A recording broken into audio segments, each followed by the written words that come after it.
Someone flip one of those lights off over there for me. Let's see what. Not that one. Leave that one on. Turn the other one off and turn one on, the other one on, and the other one off. I think that's probably the best one. Okay.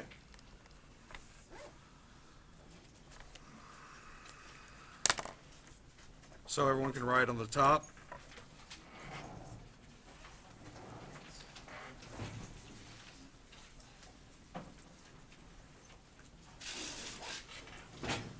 Ratios and proportions.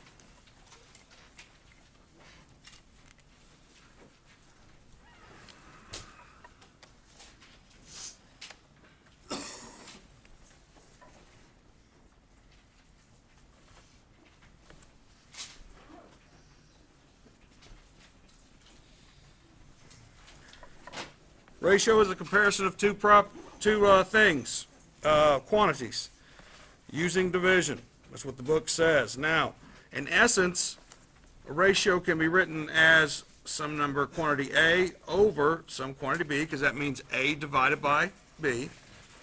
Or you'll sometimes see them written A to B, or you'll see it written as A colon B. It's just different ways to write the same thing. Which one do you think is the most useful way? Huh? Nope. Which one's going to be more useful when we're talking about in terms of figuring things out? Probably having it as a number, correct? The reason we have these ones on the right is maybe to try to explain them in a different way. But as far as using them for calculations, the most efficient way and the way we're going to deal with them is this way. An example, 3 over 4, 8 over 5, okay? A mixed number is not a ratio. A ratio is when you're comparing two things. So whereas 1 1/2, that's not a ratio. 3 over 2, what? Is a what? Ratio. What's the difference between the two? Quantity-wise, there isn't one, is there? Each of them are 1.5. However, this is written in mixed number form, so it's not a ratio because we're not comparing two things. This one, we are. Questions there? Proportion. Proportion is when two ratios are set equal to each other. For example, A over B is equal to X over Y. This is a proportion.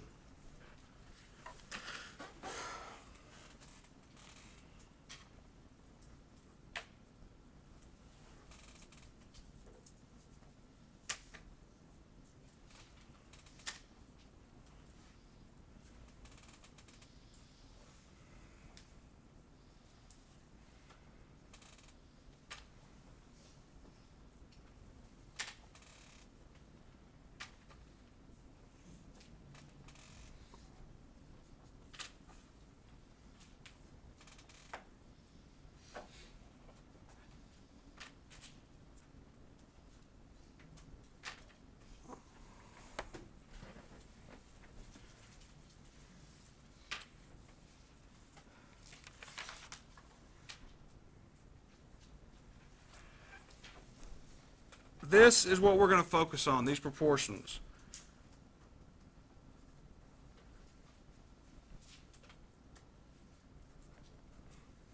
In the book,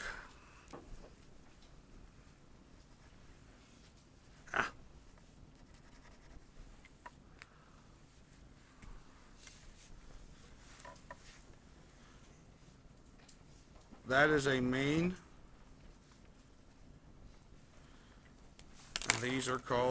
these two are called the extremes. Extreme. It's all said and done, not something you use a whole lot.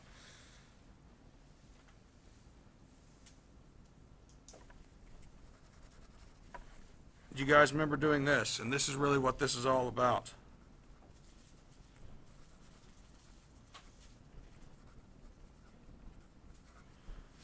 You guys remember that? Cross multiplying. A over B, when it's equal to X over Y, it turns out that we can cross multiply that A, the extremes multiply together, so A times what? Is equal to what? B times X. And we use these to solve proportions, don't we? And that's what we're going to do today.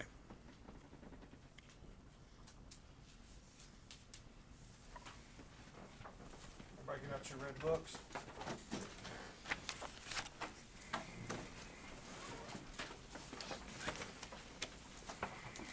I'd like to add, there were a lot of you that put notes on there wasn't many, but there were some that put your notes on the same sheet of paper, like section 1, section 2. That can't happen. They need to be on separate sheets of paper. Okay? There were a lot of you that it was pretty obvious you wrote down a lot at the end of the semester. You're also supposed to turn your notes in order. Not section 1.1, then section 2.5, then section 8.4, then whatever. In order. Okay? If there's some in here who used a notebook and want to reuse that notebook, I think, Liam, you only want to turn a notebook. Do you need that notebook back? Yeah. Okay. There you go. But I don't want to see that anymore. So let's open to section 7.1. Just look at number 6. It says solve that proportion. We sure ought to be able to solve these 4 right here. And I'm going to go through this fast because it's something you've done. Okay? What am I going to do here? So what's 2 times 40? 80. Is equal to what? 5x. Now, on your papers, I see people take shortcuts and not. What you've got to understand is this is the progression of the equation. Okay? You don't need to write 80 and 5x and then divide everything off the side. I want to see the progression of the equation. So what am I going to do now? Divide by what? So x is equal to?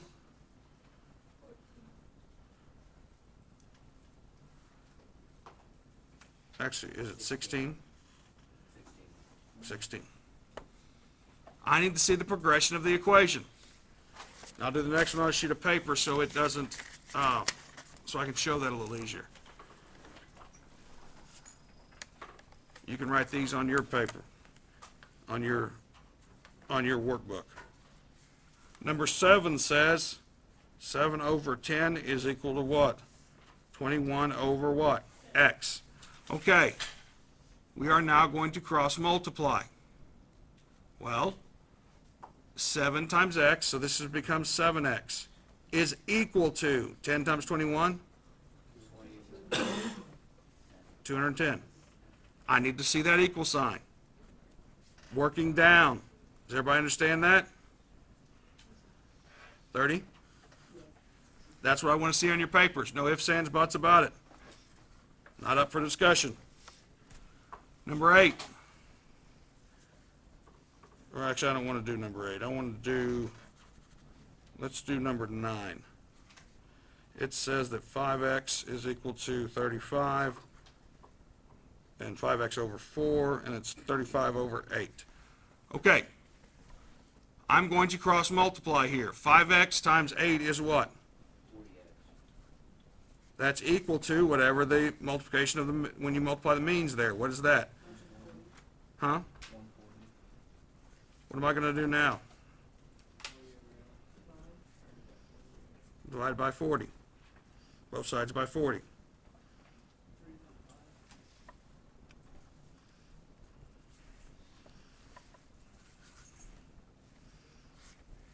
Now, and then you get to ones like this. And this is, ones like these are the reasons that you need to be able to write the equation. Multiply through here. Over here, did I multiply everything on the top times everything on the bottom? I did, didn't I? This was everything that was on top of the fraction times everything on the bottom. It didn't really matter what was there. Does it change here? So I'm going to multiply everything. That means x plus 1. I have to multiply all of that times what? And then this is 7 times 3. And you don't necessarily have to write that step out, but you need to realize that what are you going to do with this 2? It's 2 times x, which is 2x, and 2 times what? 1, which is plus what? All of that is equal to 21. 2x is equal to 19. Divide both sides by 2. X is equal to 9.5.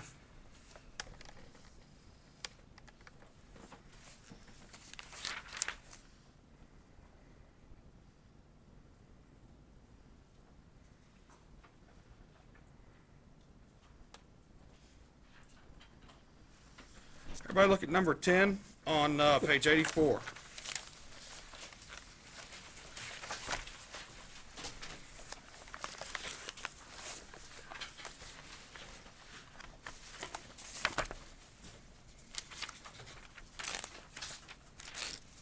You're going to have a lot of questions like this. They say the ratio of the members, the measures of the sides of a triangle are 3 to 4 to 6, and its perimeter is 104 feet. Find the measure of each side of the triangle. What it means is that they're always, if you divide them, they're always going to be 3 to 4, 4 to 6, and 3 to 6. Okay? That's always how they relate to each other. So what you've got to figure out is what's the scale factor that makes them add to 104. So what we're going to do is I know that 3 times x must be one side. That's the scale factor. The other side must be 4 times what? That same scale factor, x. And the other one must be 6 times x. And the reason this works is because if I put 3x over 4x, what's the ratio end up being? 3 over 4, right? If I put 4x over 6x, the x's cancel out, leaving 4 over 6. And 3x over 6x, you see how that all works out. Keeps your ratios the same. Now here's the deal. What do you want these to add to? Because that's how you find perimeter, isn't it? So basically 3x plus 4x plus 6x equals what? 104. And of course I would need to see that on your paper, this equation. Adding them together, what do you get?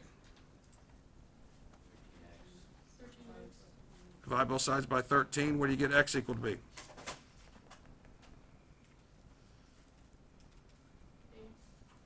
8. Is your answer 8? This is the answer for the question. They ask us to find, don't make them find the measure of each side. So one of the sides is 3 times 8. One of them is what? 24 feet. The other one is what? 4 times what? 8, which is 32 feet. And the other one is 6 times what? 8, which is what? 48 feet. If you look, you have a lot of like this, don't you? All you're going to do is what? Multiply the ratio times x, add them together, and that equals the total, correct?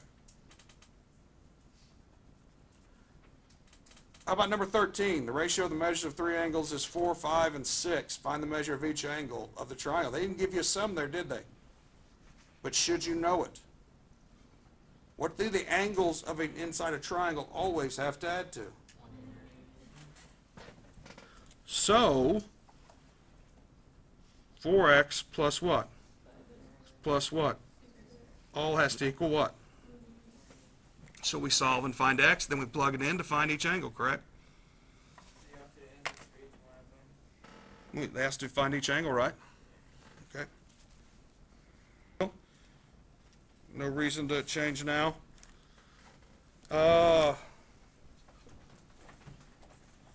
we are going to do numbers 1